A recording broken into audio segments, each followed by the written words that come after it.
How to add friends on Duolingo. Hi everyone, welcome back to our channel. In today's video I'll guide you on how you can add friends on Duolingo, so make sure to watch the video till the end.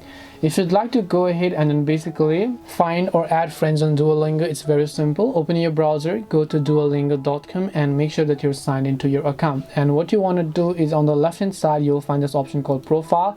Just come to profile.